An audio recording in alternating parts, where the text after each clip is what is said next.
अरे ये क्या? जगन्नाथ महाप्रभु 56 भोग छोड़कर एक गरीब भक्त की गर्म खिचड़ी चुराने क्यों निकल पड़े? बहुत प्राचीन समय की बात है। समुद्र की गर्जना और शंखनाद के बीच स्थित जगन्नाथ मंदिर अपनी भव्य परंपराओं, नियमों और 56 भोग के लिए विख्यात था। प्रतिदिन प्रभु जगन्नाथ के लिए उत्तम से उत्तम व्यंजन बनाए जाते। घी से भरी खीर, मिठाइयाँ, अन्न, पकवान सब कुछ शुद्धता और विधि के साथ अर्पित किया जाता।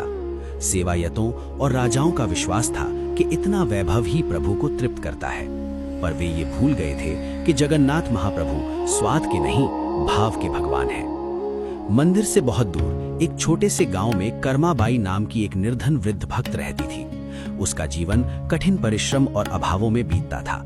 उसके पास न धन था, न अन्न के भंडार, न रसोई में विविध व्यंजन। फिर भी उसका हृदय इतना विशाल था कि उसमें केवल एक ही स्थान था, उसके प्रिय जगन्नाथ के लिए। प्रतिदिन वो अपने मिट्टी के चूल्हे पर थोड़े से चावल और दाल डालकर साधारण खिचड़ी बनाती। उसमें न मसाले होते, न घी, न स्वाद का कोई वैभव। पर जब खिचड़ी पकती तो कर्माबाई उसे बड़े प्रेम से चलाते हुए बार बार कहती, नाथ गरम है, जरा ठहरना, अपने हाथों से खिलाऊंगी। ये उसके लिए केवल भोजन नहीं, अपनी ममता का अर्पण था। एक दिन पूरी धाम में विशेष उत्सव था। मंदिर में 56 भोग सजे थे। शंखनाद हुआ, घंटियां बजी और सेवायत भोग अर्पण करने के लिए आगे बढ़े। उसी समय गर्भगृह में विराजमान प्रभु जगन्नाथ की दृष्टि स्थिर हो गई। उनके मुख पर बाल सुलभ मुस्कान फैल गई, मानो वे किसी दूर की पुकार को सुन रहे हों।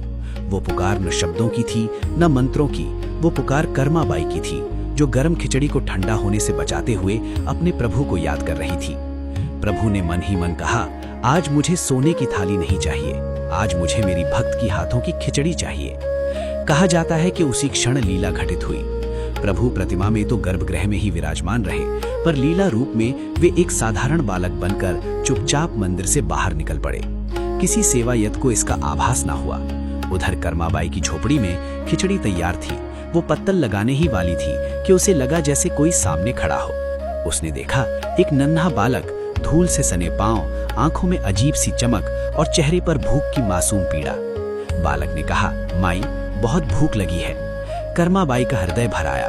उसने बिना कुछ पूछे कहा, आजा नाथ, गरम है, पर तू तो मेरा ही है। उसने तुरंत गरम खिचड़ी उस बालक को परोस दी। बालक ने खिचड़ी ऐसे खाई जैसे बरसों से भूखा हो। वो इतनी गर्म थी कि कर्माबाई घबरा गई और बोली, अरे जल जाओगे। बालक मुस्कुराया और बोला, माई तुम्हारे प्रेम की गर्मी में ये जलन भी आनंद है। ये कहकर उसने पूरी खिचड़ी प्रेम से खा ली और क्षण भर में अदृश्य हो गया। उसी समय मंदिर में हड़कंप मच गया। सेवायतों ने देखा कि 56 भोग ज्यों का त्यों रखा है, पर प्रभु की प्रतिमा के हाथों पर गरम खिचड़ी से जलने के चिन्ह उभर आए हैं। सभी स्तब्ध रह गए। ये कैसे संभव है? रात को राजा को स्वप्न आया। स्वप्न में स्वयं जगन्नाथ महाप्रभु प्रकट हुए और बोले, राजा, आज मैं महाभोग छोड़कर अपनी भक्त कर्माबाई की खिचड़ी खाने गया था। वो बेस्वाद थी, पर उसमें जो प्रेम था उसने मुझे बांध लिया। अगली सुबह राजा स्वयं कर्माबाई की झोपड़ी पर पहुंचा। वहां न वैभव था, न सोना चांदी, बस एक साधारण चूल्हा और सच्ची भक्ति। राजा ने हाथ जोड़कर कहा, माता, आज आपने प्रभु को तृप्त किया है।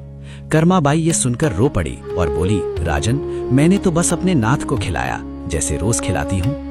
इस लीला के बाद सभी समझ गए कि भगवान को भोग की भव्यता नहीं, भक्त के हृदय की सच्चाई चाहिए।